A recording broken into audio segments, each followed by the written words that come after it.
This episode of Power Women of the Trades is also brought to you by Forrest Perry of Forrest Perry Digital Marketing. Want to generate more leads for your service business? Trust his team to deliver quality new customer leads and protect your brand online. Check out perrymarketing.com today. Most businesses' online presence is boring, and by being boring, they're losing out on potential sales and customers. Being interesting and exciting is what draws customers in and gets them to buy from you. But it's hard to be interesting online when you're focused on running your business and taking care of your customers. It doesn't have to be this way. We have the key to unlocking the solution to your problem. Key Heart Marketing can help take your business from boring to brilliant on social media. We can vouch for them. They run our podcast socials. If you want to have a strong social media presence that allows customers to know, like, and trust you, connect with Key Heart Marketing at keyheartmarketing.com. Hey everyone, this is Eric Thomas with Rival Digital, and I am proud to announce that we are the newest sponsor for the Power Women of the Trades podcast. We've been a big fan and supporter of the show for years, and we are just very excited and very honored for the opportunity to now be one of the podcast sponsors. So make sure you check out their page and subscribe to the podcast and listen in on wherever you get your podcast episodes from. Rival Digital is a full-service premier digital marketing agency for the home services industry. We offer everything from website design, search engine optimization, online advertising, public relations, and more. If you're interested in learning more about the services we offer for contractors just like yourself, head on over to rivaldigital.com, and we look forward to chatting with you. Welcome to Power Women of the Trades podcast. This show is all about breaking barriers and changing the game. Our guests will feature some of today's most successful female entrepreneurs and other advocates of our industry as well. Because if there's one thing we know for sure, female-led entrepreneurship drives change on multiple levels. We want to empower women in the trade industry like you so you can maximize your potential, stay balanced, achieve long-term success, and claim ownership over your life. Let's get started. So what does your day-to-day look like now since you're back in the office more and not so much in the field? Yeah. So I would say the day-to-day literally changes every single day. Right. It's not like a set thing. It really just depends on, what we're doing for the or what season it is. And, but it's, making sure that my teams are taken care of. And, we do run, certain meetings weekly and, training our CSRs and sometimes, putting out fires or sometimes even having to run on the field randomly. That doesn't happen that often, but, we kind of have a saying here, like, nobody is above the attic. So including me, like, I don't care. I don't mind, if I have to go do something, that's fine. It's okay. We're a team. So yeah. I had to write that down because I love that. Yeah, Nobody is above attic. Yeah. I don't think I would make it in an attic, but I still love the approach. Right now, specifically in Tulsa, it's like the attics have been reading at like 140 or something like that, which I'm sure, you guys are totally used to that. And it's crazy. So hot. So, when you are someone that is technical, what I have found is when you are technical minded or you have worked in the field, sometimes whenever you come into the office or you come into like now you're leading, is that hard for you to separate, that technical and the realistic of being a leader? I think that just doing this in general is hard. Yeah. So doing what we do is freaking hard. No matter what position you're in, I think it's just hard. Mm-hmm. So I think for me, like I adapt pretty well, to situations, I guess. So I don't think that that's really, that big of an issue for me, especially because like I run like all our marketing and everything, and so I do have like that other side as well, and I've done that, you know, kind of since day one. But I think this role is definitely better suited than me being in a field, Yeah. you know, for myself. So, but I think that no matter what, like it's hard doing this. So I think if I knew then what I know now, I don't think I would have done what I did. I don't think I would have gotten into this industry. That's a good question. I mean, we've asked that a few times. Why do you think that? I think that I just had nothing to lose, you know, being 23, right out of college. And You just I think now, I mean, honestly, I don't even know what I was thinking. Like, why would I think that this was going to be, you know, I mean, there's so many other things that you could do, right? Like, I don't know what I was thinking, but I do know that it makes it, what's that? I'm sorry. Do you think it's the industry itself or the business ownership? No, I think that I was definitely always meant to have a business. I grew up like in an entrepreneurial family. So I knew that I was going to do something, you know, but what that was, I don't know. I do think like, you know, how we've transitioned from like the energy efficiency to like now just like full HVAC. You know, that's like 90% of our business is HVAC, right? But I think that especially like how quickly the market's changing, you know, it's like every year there's something different, or like people are, you know, the way that they're buying is different. You know, I mean, you guys know exactly what I'm talking about. And, you know, even now it just seems like, you know, the competition you're going up against is like, you're just and then everybody thinks they can own a heat and air company. Yeah. Everybody thinks they can own a heat and air company now. And because they saw, you know, Grant Cardone on Facebook say you could be a billionaire. And it's just like Kaylee has what I call the logo graveyard. And it's every company that just shows up in the spring and is gone by September. Yeah. And like, I'm even having her track like the first day we saw them and then versus like when they left, you know, like their death date. And it's not that I'm like hoping against them. It's just like we see this every freaking year where we have, you know, there was a Facebook post of I need a heat and air company the other day. And there was over 80 comments of different freaking companies in Tulsa. And over half of them I had never heard of. And Kaylee and I are the marketing people here, right? Like we do we know our competitors. Where did these people come from? And they'll be gone by the, you know, middle to the end of fall. And that part is frustrating. Yeah. I think though, and what's frustrating for me about that is like, you're seeing like more and more of that. Like they can't compare to a company like ours, right? Because it's literally just one dude in a truck, or maybe he's got two, you know, whatever.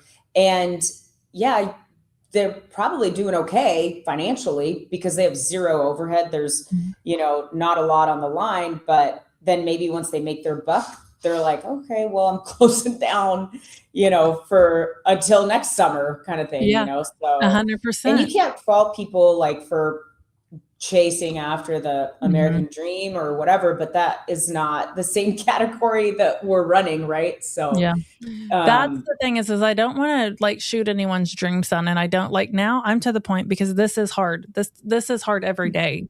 Yes. You know, like, and so I'm to the point that I'm like, if you want to try it, then try it, you know? And then I want you to see the struggle. I don't want it to be painful, but it's going to be. And then hopefully you understand, right? Yeah. So I don't want to shoot that down, but the frustrating part is when there's so many people that the try undervalues the rest of us, because, you know, I saw a Facebook post the other day that said, I can't remember if I've talked about this I'm a broken record about it because I'm still so passionate, but the guy said, I've determined that I can't be the honest company and make money. And I was like offended because I'm like, No, you can be an honest company and make money. The problem is you think honest is cheap. Yeah. And that's not accurate. You've just made honesty cheap, and you can't make money at that as a single guy in a truck, because what we do is expensive. The parts are expensive. The gas is freaking $4 a gallon in our area, you know? Yeah. Like, what the heck do you mean? There, and then, it's tangent. I gotta slow down. Yeah, no, for sure. It's I think as well, like with so we use AI at our company quite a lot. Okay. So I'm not like anti-AI. We love AI. We use it all the time. But also, our customers now are going on a chat GPT, how often, and they're how much should a capacitor replacement cost. And then my service techs, they're coming back and they're like, hey, like, they're basically, I'm sitting there having this conversation with this guy that's looking on chat GPT, and they're given like price ranges, and so everybody trusts chat GPT, and so the whole thing is like, okay, well, their average chat GPT is averaging all pricing, like from chucking the trucks to private equity companies, so like that range is pretty drastic, right? So I don't know, it's wild. Yeah. But the meanwhile, you can go to the local diner and get a steak for $17, or you can go to Ruth Chris and get one for $75, and that's okay. Right. That's okay. That's acceptable. But not with HVAC, or not with, your home service people that are driving to your house. Like, there's a difference in the diner steak and the Ruth Chris steak, right? And so there's a difference between the contractors that come to your house. And it's that doesn't mean we're robbing you. That doesn't mean that we're scamming you. That means we actually just know what we're doing. So we can still show up for you when you need us. Exactly. Yeah. That's the thing that we need to get across people's brains, is, do you want us to be here when when your system breaks down? Because we'll be here, but Joe isn't going to be here. Right. Yeah, that's true. So what is next? You mentioned some plumbing or electric. What's next for Ideal Air? Yeah, that's definitely on the agenda. I would say once we get out of our crazy summer,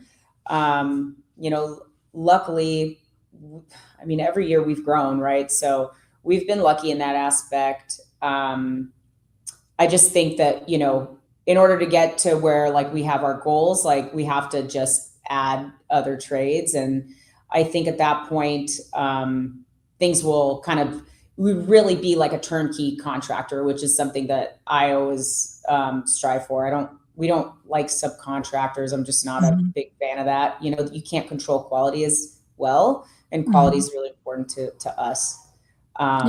So I think like in the fall, that's when the goal is to, go for licensing for those trades. So that's awesome. Yeah. Well, we'd love to help you if you ever have any questions, or we have added plumbing. We started HVAC, and then we added plumbing and then electric. And Kaylee was here for the adding of electric. Plumbing was still very new when she started. Yeah. And so we've been through the good, the bad, and the ugly. And so we can help you when you get to that point.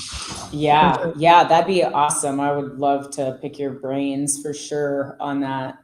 Did you just like hire somebody to just champion that department, or did you and your husband like kind of spearhead that yourselves? What was had to, my husband has done heat and air for over 30 years at this point, and he's been around the trades for a long time, but we wanted to make sure that we had someone that had the same type of experience as heated and plumbing when we added plumbing. So we've always had that person that was just as knowledgeable. We've added since, like, we now have a garage door company, and adding garage doors it's a separate from quality, but having garage doors was easier because we didn't necessarily have to have that like long-term experience because that's something that you could just learn a little bit quicker. And so adding that, we could spearhead that ourselves. But with the skilled, like the licensed trades, plumbing and electric both, as we added those, we made the requirement to ourselves that we would make sure our team had someone that was just as knowledgeable. Yeah. And so that's what we've done. And so just, I don't know what your licensing like is there, but here you have to have the contractor and all of that as well too. Yeah. So that's half the battle. And then the next part is people, right? Right. Yeah, absolutely. Yeah. Just trying to find that right person is probably, took you guys some time. Yeah, right? It did. And then, we went through a couple at first, because you have to find the one that matches. Yeah. And understands the vision of your company. Yeah. Because it's hard at first, there's several people that we found that just wanted to like jump in with us because they felt like it would be easy because we had kind of already built our name and built, so they were going to have like this cake job. And I'm like, it's still a brand new department, Yeah. Yeah. So. Certainly. Last question. What's one piece of advice that you would give a young woman looking to enter the trades? Oh, I think the trades it depends on what role you're looking to enter, right? But I think you should go for it because we need more women in the trades, So I think that the pay is great. A lot of women are, maybe not paid as fairly. And I think that this is a great place to be able to equal out, Mm-hmm. So if you just put your head down and try, but you never know if you don't try. And I think a lot of maybe women are just like afraid to try. I don't know. Or maybe they're just not interested. I don't know. Cause it's not for everybody. Right. It isn't, there's definitely still room for all the other degrees and the things that are needed out there. But I think it's finding the right people. We've never just like put a sign out that was like, we're hiring females, Totally. We've never done that, but we've always, we have a woman that is an HVAC technician and we have a woman that's an electrician. And that just happened organically and just like, but having more representation in our business has brought more people to us. Mm-hmm. Yeah. It's shown totally. us showing diversity has shown that we, you can come to us and we're a place of, for anybody. Yeah. So yeah, totally. Cool. I totally agree with you. It's not like, we're just like, no, we only hire, X. Yeah. Like, I don't care. I don't care what you are. So as long as you are really, you're good at your job and you want to be and you try, like anybody can do it, Yeah. It's if you want to do it. So I believe that for sure too. Well, it was so nice to meet you. And thank you for taking the time to be with us today on the show. And I hope that you have a great rest of your summer and good luck adding the additional trades this fall. And feel free to reach out to us. And we hope to catch up with you sometime soon. Awesome. Yeah. Thanks so much for having me. I appreciate it. Thank you. Bye. This has been Power Women of the Trades. Like what you hear so far? Leave us a review in Apple and make sure to listen to our other episodes wherever you enjoy listening to your podcasts. Thanks for listening, and we'll catch you on the next one.